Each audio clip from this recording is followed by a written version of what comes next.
Lately, it has been a really big goal of mine to support my body as best as I possibly can while I am postpartum and recovering from birth and also breastfeeding. I don't know about you, but whenever I make my mind up that I want to do some big changes like this, it can feel overwhelming. So I wanted to share with you guys kind of what I'm doing and how I am doing my best to fit it in with our everyday life in a way that is not stressful.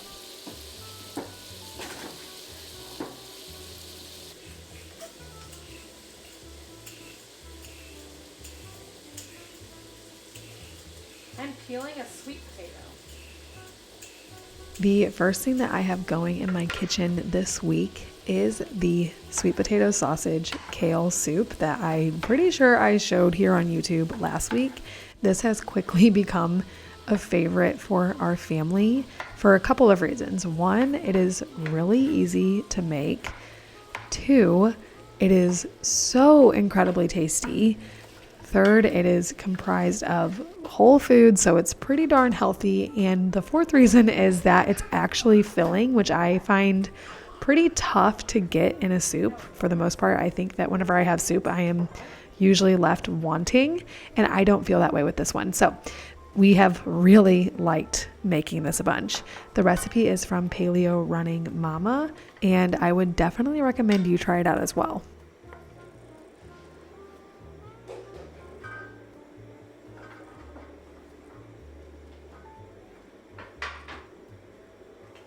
Even though soups feel very off season because we are having some wonderful spring weather here, I do think that this is one of the easiest ways to get in some healthy bone broth. So I will be continuing to make soups probably all summer long.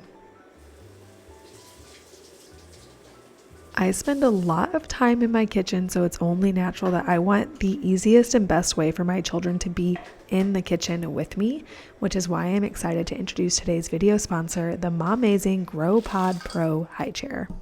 The GrowPod Pro is the wooden high chair that folds like magic, cleans in seconds, and lasts like a classic. I love that it solves common frustrations with other wooden high chairs.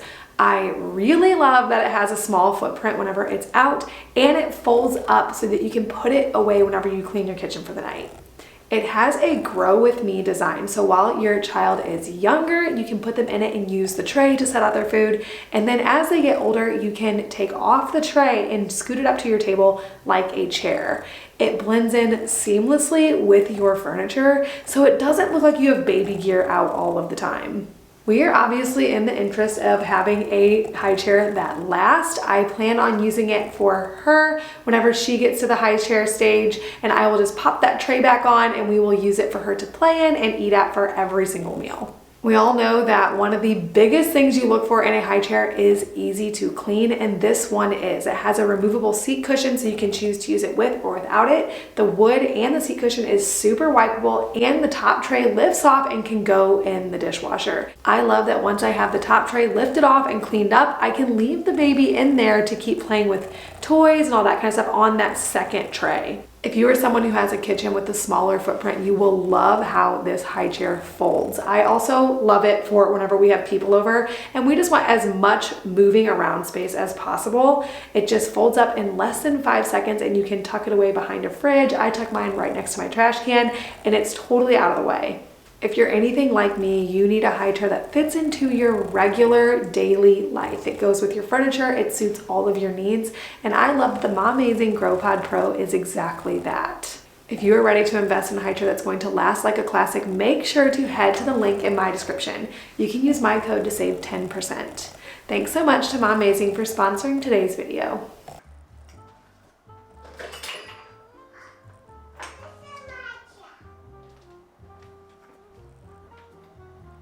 After having my daughter, I obviously took several weeks to just relax and be with her and just soak up all of our time as a family of 4. And of course, we are still doing that. But there came a time whenever I felt like I really needed to focus on my health in order to recover as quickly as I could and have the best breastfeeding journey possible. I don't think that this is necessary for every woman by any means. Don't listen to this video and think, oh my goodness, now I have to do all of this. That is not what I am trying to do. I'm just trying to share my experience in case it is helpful for you. So I knew that I wanted to start taking clean eating very seriously. So then it just became a matter of trying to find and think through the best way to fit that in, because at least for me, it feels like a large undertaking to commit to eating very clean, to fit that into our daily lives and coordinate it with some other goals that I have for myself.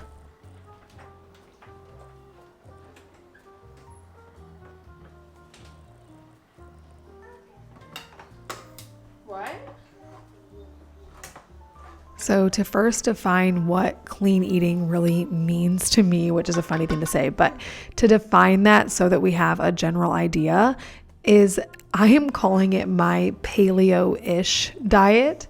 I know that diet is a 4-letter word for some people. If I'm being 100% honest with you, this is just what works really well for me. I am not the type of person that would do very well tracking anything or really just any other thing other than cutting ingredients and just sticking to really clean stuff. That's just what works really well for my personality type. It feels very, very manageable to me. I know for a lot of people it feels very overwhelming, but it just works really well for me to do it this way. So that's the way that I am doing it. Whenever I say paleo-ish, what I mean is I am following all the rules, so to speak, of paleo, except for the fact that I am incorporating some grains in. I am doing corn because I really like corn tortillas and I source it from a good source. So I figure that that is still very beneficial to me. And I will likely be doing rice. I haven't done a ton of rice yet, but I am thinking that that is something that I will want to incorporate back in pretty soon here.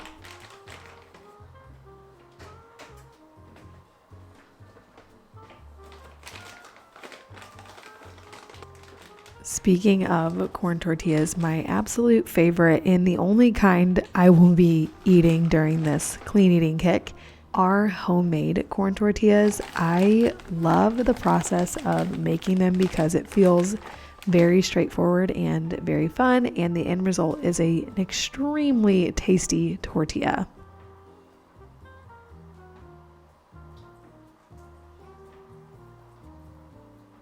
If you are anything like me, the thought of making your own corn tortillas probably hasn't crossed your mind. That is how I was about a year ago before I started making them myself.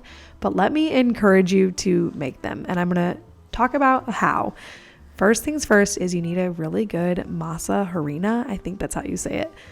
And I like to source mine from Hacienda or from King Arthur. These are organic and non-GMO, so they are a quality source. I love Hacienda because theirs has they have so many different colors. You can get red, blue, yellow, or white corn, which is just really fun. And then all you need to do is take that masa, mix it with water, get out a tortilla press. I love Hacienda's tortilla press. And then press the tortillas and add heat. It is very, very simple.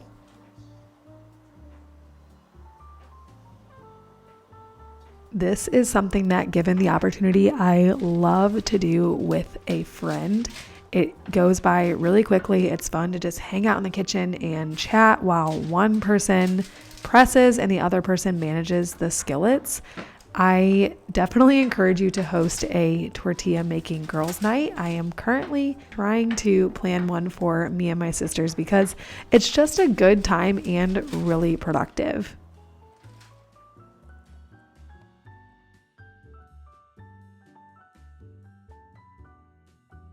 If you are going to host a girls' day or a girls' night making tortillas, I find it is most productive for the host to do this before everyone arrives, this is just rolling the masa and the water into a ball that can then be pressed into a tortilla. You can do this ahead of time, get some sheet pans full of these balls ready to be pressed, and then whenever people arrive or your friend arrives, you can get to pressing and adding the heat very quickly.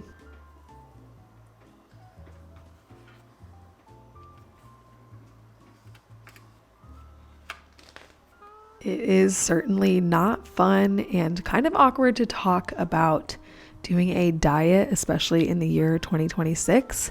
It is just inherently kind of tied to weight, which just makes it sort of a sensitive subject. But I think it's important for two reasons. One, I think, first of all, it's okay if you want to lose weight after having a baby. I think that's a very natural feeling that people want us to believe shouldn't be there, but it definitely is, I think, for most women. And the second is that if you feel like your body needs support postpartum as well, it might be helpful for you to see how I am tackling that in real time as a newly postpartum mom of two.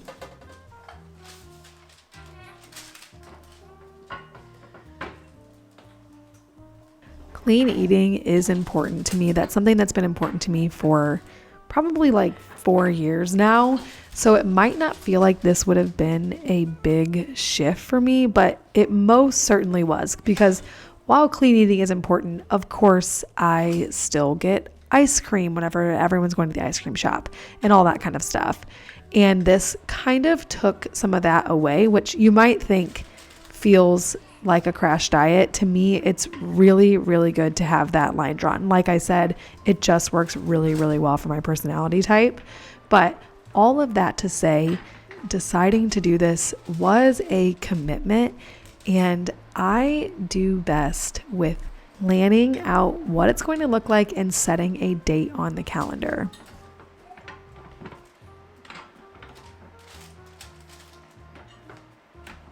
So what I mean by that is that I do really poorly with, okay, I'm just going to try to start eating healthier. That just doesn't work for my personality type. If it works for yours, I honestly am envious, because that would be a lot easier and more straightforward, but it just doesn't work for me. I have to plan out what eating cleaner looks like for me. So like I already mentioned, that is paleoish. I have to make the first week's meal plan pretty in depth, and then I put a date on the calendar whenever all of this is starting. If I do this and say, okay, I'm going to do it tomorrow, I know that I will not continue, and then the whole thing would be pointless. So that is what I do not want, of course.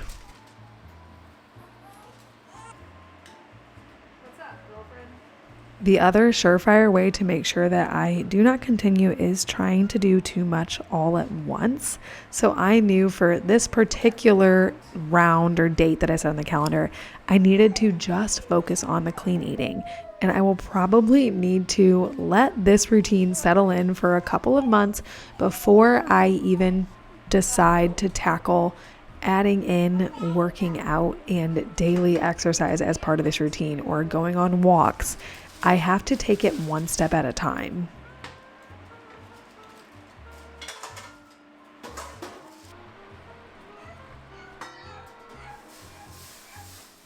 Much like learning a new skill or adding a new hobby, this is the best way for me to make it a routine and regular part of my life, and that is what makes it sustainable for me. If I know how to sew, then sewing a pair of pants whenever I need them feels much more doable. If I know how to cook with clean ingredients, doing that daily feels much more doable, even though it feels like a big task right now. What?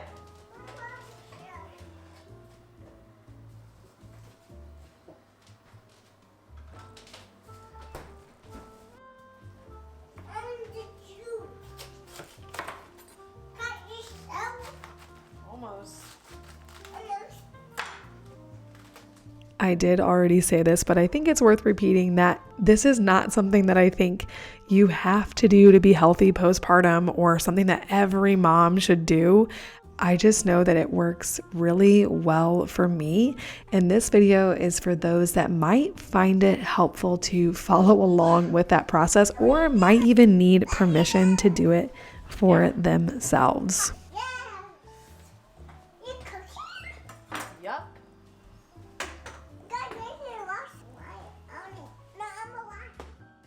After I had gotten all of my tortillas made, I decided a very tasty dinner would be some fish tacos. We recently have been pretty obsessed with these, and we just use the mahi fillets from Costco, and then we make this slaw with cabbage, avocado, lime juice, and a little bit of avocado oil, and it is so tasty.